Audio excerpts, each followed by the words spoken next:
आता संपूर्ण महाराष्ट्रावर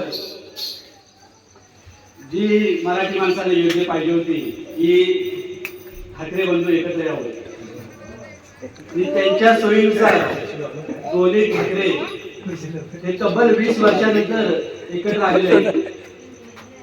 आणि ठाकरे बंधू एकत्र आल्याच्या नंतर या महाराष्ट्रामध्ये काय ताकद असते हे तुम्हा आम्हाला सर्वांना माहित आहे.